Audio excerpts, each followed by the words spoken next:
ஏங்க அவருக்கு என்ன வியூகம் இருக்குது? ஃபஸ்ட்டு இவர் என்ன சொன்னார், நம் தலைமையில் ஏற்றுக்கொண்டு வரவங்களுக்கு ஆட்சியில் பங்கு அதிகாரம். அதில் என்ன கட்சி இருக்குன்னா பெரிய கோழி முட்டை கட்சி இது வரலாம்.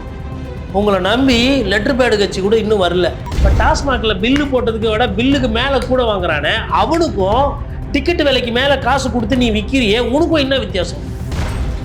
அவனா குடிகாரனை ஏமாத்துறான், நீ குடிமக்களை ஏமாத்துற, அவ்வளோதானே வித்தியாசம். இதில் எங்கேருந்து புனித தன்மை வருது?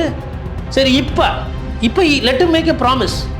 ஜனநாயக படம் ₹1 எக்ஸ்ட்ரா கிடையாது, இந்த ஃபஸ்ட் டே ஃபஸ்ட் ஷோ அதெல்லாம் கிடையாது, கலெக்ஷன்லாம் கிடையாது, ஸ்பெஷல் காட்சி அந்த காட்சி இந்த காட்சிலாம் போட மக்களுக்காக தானே நீங்கள் இருக்கீங்க, எல்லாத்தையும் விட்டு தானே வந்துட்டீங்க, பண்ண வேண்டியது தானே. ஆனாவுனா மலேசியாவில் கூட்டம் வந்து மலேசியாவில் சாமி நீங்கள் பண்ணது வியாபாரம். வணக்கம், இது தமிழ் பொருளின் சிறப்பு நேர்காணல். இன்றைக்கு நம்மோடு இணைந்திருக்கிறவர் மரியாதைக்குரிய மூத்த பத்திரிகையாளர் மற்றும் வழக்கறிஞர் ஐயா திருமிகு CS கோட்டீஸ்வரன் அவர்கள். சார் வணக்கம். சார் நேயர்களுக்கு அன்பு வணக்கம். விஜய் அவர்களை ஒரு பக்கம் அதிமுக ஐடி நேரடியாக நீங்கள் நான் ஒரு பைசா கூட எடுக்கணும்னு எனக்கு அவசியம் இல்லை, ஊழல் நிச்சயமாக பண்ண மாட்டேன் அப்படின்னதுக்கு செங்கோட்டையனை பக்கத்தில் வச்சுக்கிட்டு எங்கள் கட்சியே ஊழல் கட்சிங்கிறீங்களே, ரெண்டுமே செட் ஆகலையே, இதுதான் தூய சக்தியான ஒரு கேள்வி ஐடிவிங்க எழுப்பினாங்க. ஆனால் இதுக்கு நடுவில் இன்றைக்கி காலையில் ஒரு அழைப்பு, விஜய் ஞாபகம் வச்சுக்கோங்க, 2026 NDA ஆட்சிக்கு வந்தால் விஜய் நிம்மதியாக அரசியல் செய்யலாம், திமுக ஆட்சிக்கு வந்தால் கரூர் சம்பவத்தை அவர் நினைவில் வைத்து கொள்ள வேண்டும்னு டாக்டர் தமிழிசை பேசியிருக்கிறாங்க. இது என்னது, இந்த பக்கம் அவங்க அடிக்கிறாங்க, இந்த பக்கம் இவங்க ஃப்ரெண்ட்ஷிப்பாக ஒரு ஹேண்ட்ஷேக் கொடுக்குறாங்களா, இல்லை காங்கிரஸ் கிட்ட போயிடக்கூடாதுன்னு எதுவும் கலைக்கிறாங்களா? இது அழைப்பு கிடையாதுங்க, கிட்டத்தட்ட மிரட்டல். பார்த்துக்க சாமி, நாங்கள் வந்தால் ஏதோ பழிச்சு போட்டு விட்டு போவோம், டிஎம்கே வந்தால் அவங்கள வச்சு செய்ய போகிறாங்க அப்படின்றத சொல்கிறாங்க. இதோட அரசியல் பின்புலம் பார்த்திங்கன்னா அதுதான். இன்றைக்கி வார்னிங், அதாவது தமிழிசை சவுந்தரராஜன் பார்த்திங்கன்னா தோத்தா கூட வெற்றிகரமான தோல்விகரமான வெற்றின்னு சொல்லிட்டு போகக்கூடியங்க. அவங்க உங்களை விட தெளிவாக இப்போ விஜய் மிரட்ட ஆரம்பிச்சிருக்காங்க. எப்பா நீங்கள் அரசியல் பண்ணிக்கங்க, நாங்கள் ஜெயிச்சோட்டா நீ தப்பிச்சிங்க, இல்லைன்னா இந்த கரூர் சம்பவத்தில் யாரு காரணம்? கிட்டத்தட்ட அதிமுக நேற்று அந்த நிலைப்பாடுக்கு வந்துட்டாங்க. கரூர் இது ஓப்பன் அரசியல் தான். நீங்கள் கூட்டணிக்கு வருவீங்கன்னு எதிர்பார்த்தாங்க, நீங்கள் வரல, அது உங்கள் ப்ரையாரிட்டி, ஆனால் நீங்கள் போயிட்டீங்க. ஆனால் நீங்கள் மற்ற கட்சிகளெல்லாம் நோண்டும் போது அவங்க இன்றைக்கி வருத்தப்படுவாங்கல்ல, எதுக்குடா இந்த மாதிரி ஒரு ஆளுக்கு போய் நம்ம போய் சப்ப கட்டு கட்டணும். ஆக்சுவலாக டே 1ல EPS அவர்கள் அதை ரொம்ப கான்சியஸாக பேலன்ஸ், இவரை விட அவர் முன்னாடி போனார்ல, 2 பேரும் 70 வயசு இல்லையா, அவங்க முன்னாடி போனாங்கல்ல. நைட்டோட நைட்டாக ஒருத்தர் போகிறாரு, ஒருத்தர் மறுநாள் காலையில் போகிறாரு. சேலத்துலேருந்து நீங்கள் அங்கேருந்தான் ஓடி வந்திருக்கிறீங்க, இவங்க தொலைவாக இருந்து போகிறாங்க. அப்போ இவங்க அரசியல்வாதியா இல்லை நீங்கள் அரசியல்வாதியா? இன்னொன்று, பயந்து ஓடுனது உண்மை தானே.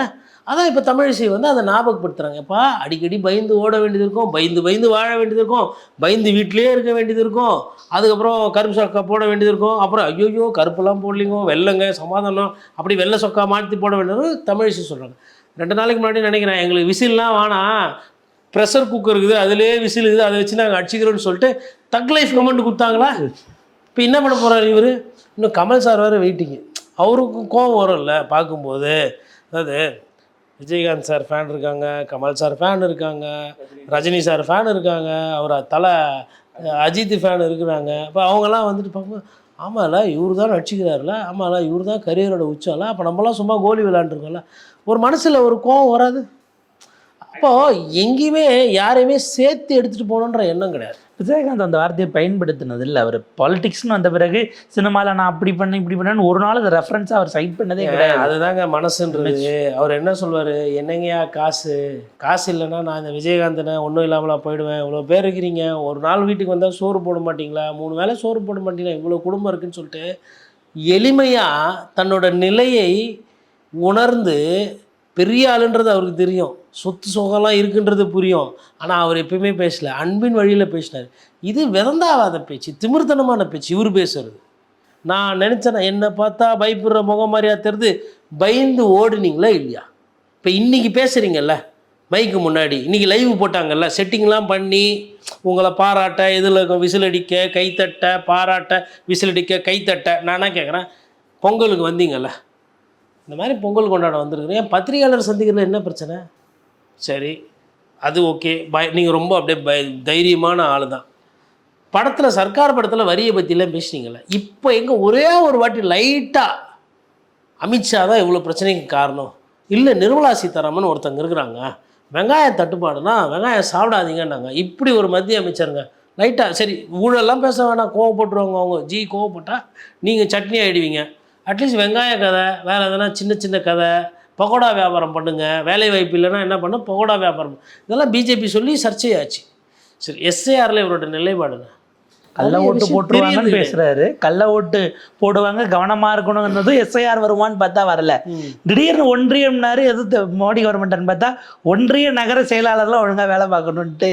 சரி, கள்ள ஓட்டு போடுறாங்க, அது தடுக்கணும், கரெக்டு, நான் அதை 100% வழங்குறேன். இப்போ ஜனநாயகன் படம் ரிலீஸ் ஆகும்போது பிளாக்ல டிக்கெட் ஓட்டுவான். அப்புறம் 100 ரூபா டிக்கெட் 200 ரூபா டிக்கெட்டை 2000 ரூபாய்க்கு விற்பான். அதை தடுக்க இவர் என்ன பண்ண இப்போ சொல்லவே ஆகும். இதை கண்டி விஜய் பண்ணலைன்னா, அதாவது எந்த ஆட்சி வந்தாலும் படத்து மூலயமா அதிக பணத்தை மக்களை ஏமாற்றி, இப்போ டாஸ்மாகில் பில்லு போட்டதுக்கு விட பில்லுக்கு மேலே கூட வாங்குறானே, அவனுக்கும் டிக்கெட்டு விலைக்கு மேலே காசு கொடுத்து நீ விற்கிறியே, உனக்கும் என்ன வித்தியாசம்? அவனா குடிகாரனை ஏமாத்துறான், நீ குடிமக்களை ஏமாத்துற, அவ்வளோதானே வித்தியாசம். இதில் எங்கேருந்து புனித தன்மை வருது? சரி, இப்போ லெட் மேக் எ ப்ராமிஸ். ஜனநாயகம் படம் ₹1 எக்ஸ்ட்ரா கிடையாது. இந்த ஃபஸ்ட் டே ஃபஸ்ட் ஷோ அதெல்லாம் கிடையாது, கலெக்ஷன்லாம் கிடையாது. இந்த ஸ்பெஷல் காட்சி, அந்த காட்சி, இந்த காட்சிலாம் போட மக்களுக்காக தானே நீங்கள் இருக்கீங்க. எல்லாத்தையும் விட்டு தானே வந்துட்டீங்க, பண்ண வேண்டியது தானே. ஆனால் மலேசியாவில் கூட்டம் வந்தது. மலேசியாவில் சாமி நீங்கள் பண்ணது வியாபாரம். மலேசியாவில் என்ன நீங்கள் என்ன அன்னை தெரேசா மாதிரி அங்கே இருக்கிற போயிட்டு குணப்படுத்த போனீங்களா? இல்லை பட்டினத்தார் மாதிரி பாடி நெல்லு மணியெல்லாம் அதெல்லாம் வளர்த்து வச்சிங்களா? இல்லை எங்கள் ஐயா வள்ளலார் மாதிரி வேறு எதனா நீங்கள் 4 பேருக்கு சோறு போட்டிங்களா? என்ன பண்ணியிருக்கீங்க நீங்கள்? ஜனநாயகன் அடுத்து வந்தால் நீங்கள் பிளாக் டிக்கெட் வேணாங்கிறீங்க. ஏற்கனவே வரும்னு நினச்சி விற்றதெல்லாம் போன காசு அவ்வளோதான் இருக்கிறவங்க. மலேசியாவிலலாம் டிக்கெட் விலை வந்து அவங்க ஊர் வெள்ளி காசுக்கு நம்ம ஊர் காசு பார்த்தீங்கன்னா 3500 4000 ரூபாலாம் கொடுத்து வாங்கியிருக்காங்க. 5 பேர் ஒரு குடும்பத்தில் வாங்கியிருந்தா என்னங்க ஆச்சு? 20000 ரூபாங்க. ஒரு படத்துக்கு தமிழ் உணர்வு, தமிழ் நடிகைன்றதுக்காக 20000 25000 ரூபா காசு கொடுத்துட்டு வந்து உக்காந்துட்டு இருக்கிறாங்க. என்ன பண்ணுறதுன்னு தெரியலாம. சரி, இப்போ படம் வரல, ரிலீஸ் ஆகல.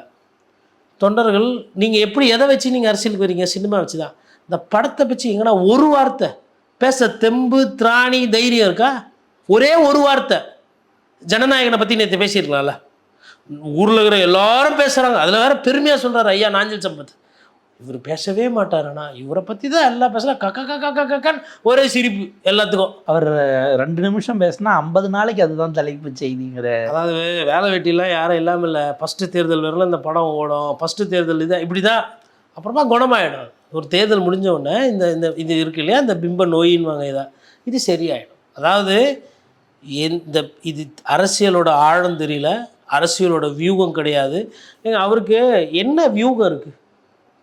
ஃபஸ்ட்டு இவர் என்ன சொன்னார்? நம் தலைமையில் ஏற்றுக்கொண்டு வரவங்களுக்கு ஆட்சியில் பங்கு, அதிகாரம். அதில் என்ன கட்சி இதுன்னா பெரிய கோழி முட்டை கட்சி இது வரலாம். உங்களை நம்பி லெட்டர் பேடு கட்சி கூட இன்னும் வரல. மேபி இதுக்கப்புறம் யாருன்னா போய் செங்கோட்டையெல்லாம் ரொம்ப ஊரே ரொம்ப மோசமாக சொல்லுது. இப்போ நம்ம சொல்லி அறிஞர் அண்ணா பேர் அடிக்கடி சொல்கிறாரு. ஃபஸ்ட்டு சொல்லலை, தாத்தாவை மறந்துட்டார். அதனால் சொல்லி இப்போ பேசுகிறார், விமர்சனம்லாம் வந்தவொடனே. அதேமாதிரி கூட்டணி வரல, புதுசாக யாருன்னா தேடுவாங்க, யாருன்னா வாங்க அப்படின்னு. சரி, வரவங்களும் சேர்த்து. அப்போ பார்த்தீங்கன்னா வலிமையான கூட்டணி இதுவே போதும். இல்லை, பண்ருட்டி ராமச்சந்திரன் அவர்கள் அதுக்காக தான் கட்சியை பதிவு பண்ணியிருக்காருன்னு ஒரு ஆமாம். எல்லாமே பாருங்கள், எல்லாமே செம்ம யங்ஸ்டர்ஸுங்க. இப்போ போய் சேர்ந்தவங்கலாம் எல்லாம் நாளைக்கு நீங்கள் 100 மீட்டர்ஸ் ரேஸ் விட்டிங்கன்னா 100 மீட்டர்ஸ் ரேஸ்ன்னு பார்த்தா அந்த ஸ்பூனு லெமன் வச்சுன்னு போகிற வயசில் இருக்கிறாங்கலாம் பொறுமையாக போவாங்க தெரியுமா? அந்த மாதிரி slow cycling, slow walking, J walking, இந்த மாதிரி. அதாவது மற்ற கட்சியில் வாய்ப்பு இல்லாமல், மற்ற கட்சியில் பிரச்சனையாக இருக்கிறவங்களாம் வந்து சேர்றாங்க. தனிநபர் சேர்ந்ததையே பெருசாக பேசினாங்க. இப்போது எல்லாரும் இந்த பெருமை சொல்கிறாங்க, 40% வாங்கிடுவார், 30%. நான் எல்லாருக்கிட்ட ஒரே ஒரு கேள்வி தான் கேட்குறேன். நான் இப்போ ஒரு பத்திரிகையாளராக இங்கே உட்காந்து சொல்கிறேன், திமுக 50 சீட்டு உறுதி ஜெயிக்கும், அதிமுக 50 சீட்டு உறுதி ஜெயிக்கும். இப்போ இது மாதிரி தாவேக்கா 50 சீட்டு உறுதி ஜெயிக்கும்னு யாருன்னா சொல்ல மினிமம் கேரண்டி யாருன்னா ஒருத்தர் ஆட்சி பிடிக்கிறது, முதலமைச்சர் ஆகிறது, கனவு காணலாம், தப்பு இல்லை, இருக்கட்டும். யாருன்னா ஒருத்தர் 40% இருக்குப்பா. ஃபஸ்ட்டு 20 ஆரம்பித்தாங்க, அப்புறம் 24, 28, 32, 36, 40. நான் தான் நேற்று கூட சொன்னேன் பேசும்போது, 60% வச்சுக்கோங்க. 40%னா மிச்சம் 15% தான் திமுகவுக்கும் அதிமுக. அவ்வளோ மோசமாக போயிடுச்சு திராவிட கட்சிகள்.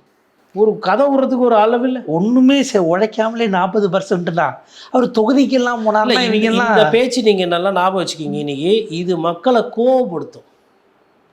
உங்களை பார்க்க பிடிக்கும், உங்களை பார்க்க நேசிப்பாங்க. ஆனால் நீங்கள் போகவே இல்லைன்னும் போது என்னப்பா மதிக்கவே இல்லை, அதுக்கு போய் எதுப்பா ஃபஸ்ட்டு. ரெண்டாவது, இந்த கட்சிகள் எதுவுமே பண்ணது கிடையாதா?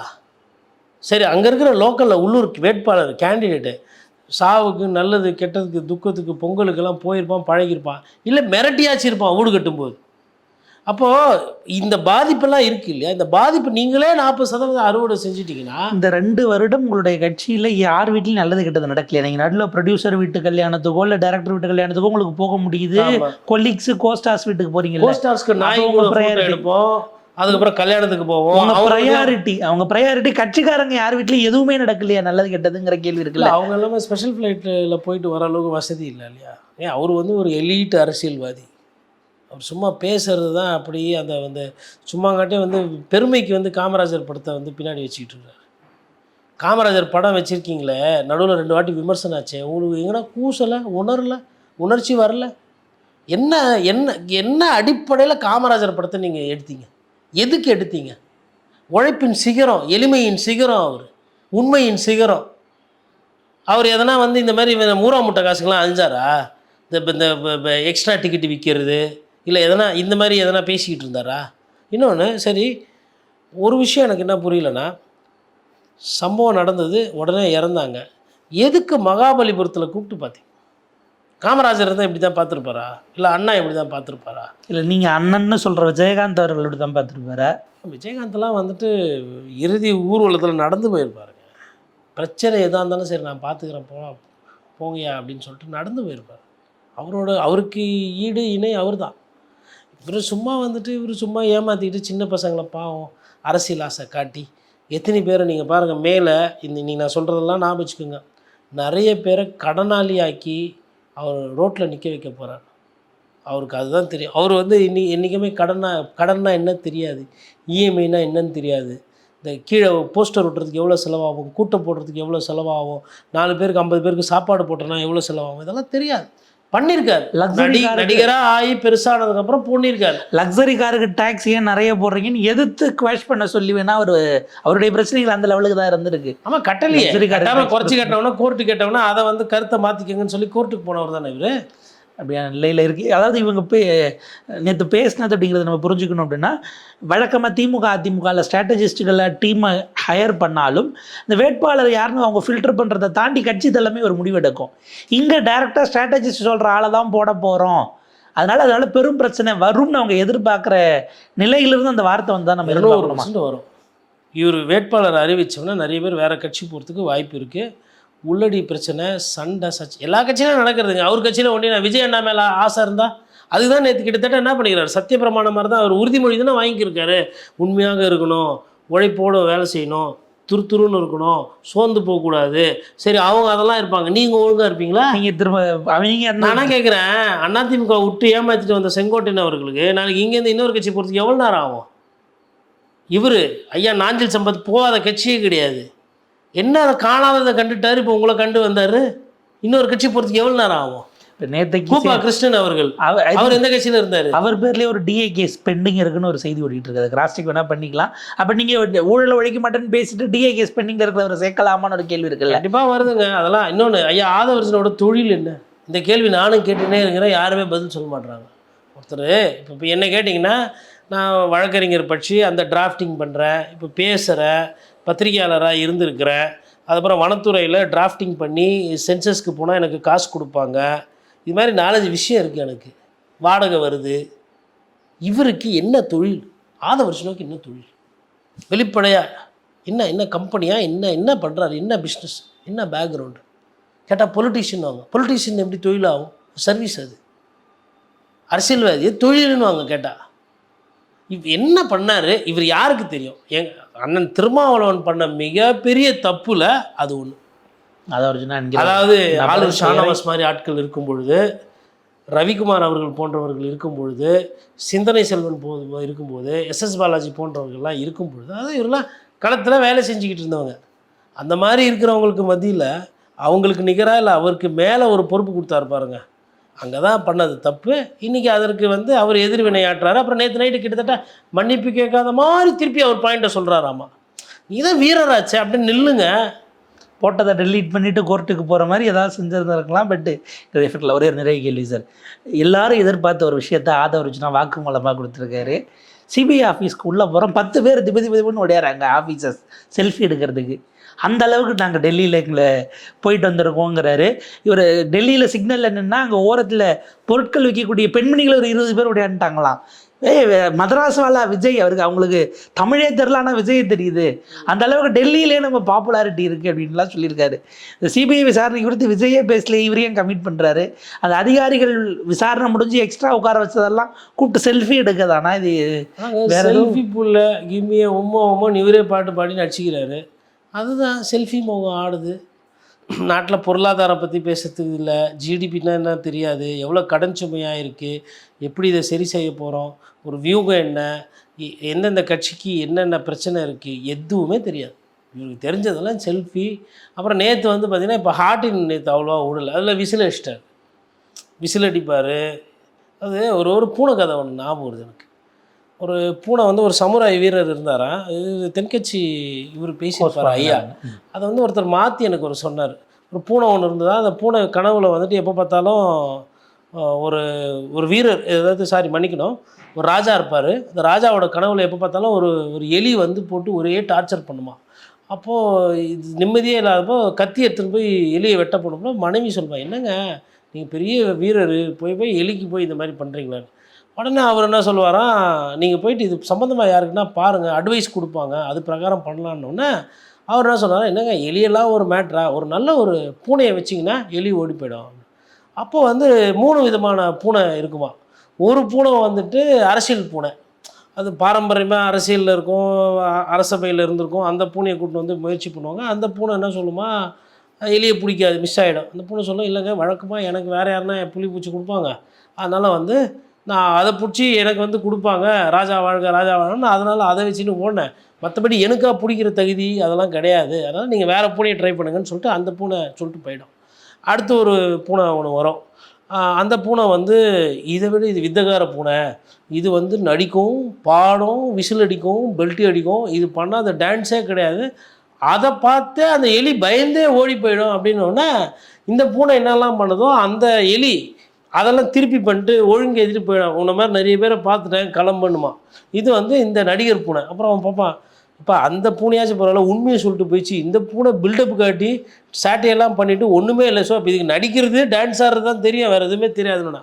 அப்புறம் சோர்வாக இன்னொருத்தர் சொல்லலாம், இல்லை இந்த தெரு சுத்தர் ரோட்டு பூனை ஒன்று இருக்குது, அது வந்து பசி பட்டினா தெரியும், கீழேருந்து வந்தது, அத்தை தூக்கின்னு வந்து வச்சா 2 நாளில் அந்த பூனை வந்து அந்த எலியை பிடிச்சிரும் அப்படின்னு. அப்புறம் கடைசியாக அந்த ரோட்டில் சுற்றுற பூனை எடுத்துன்னு வந்து விடுவாங்களாம். அந்த ரோட்டில் சுற்றுற பூனை அந்த எலியை பேட்டி ஆடி எடுத்துன்னு போயிடும். இது ஒரு கதை. இப்போ இது யாருக்கு பொருந்ததோ இல்லையோ விஜய் சாருக்கு அற்புதமாக புரியும். அதாவது உழைப்பு இல்லைன்னா அந்த நான் சொன்ன பாருங்க, அந்த பூனை கதை தான் அவர் கதை. அதனால் அவர் இப்படியே வச்சுக்கிட்டு இதை நம்பி இவர் பண்ணலான்னு நினைக்கிறாரு. அது மக்கள் பார்த்துக்கிட்டு இருப்பார். பாப்போம் சார். விரிவான ஒரு இடையில உங்கள் நேரத்துக்கு வருதல் நன்றி சார். நன்றி.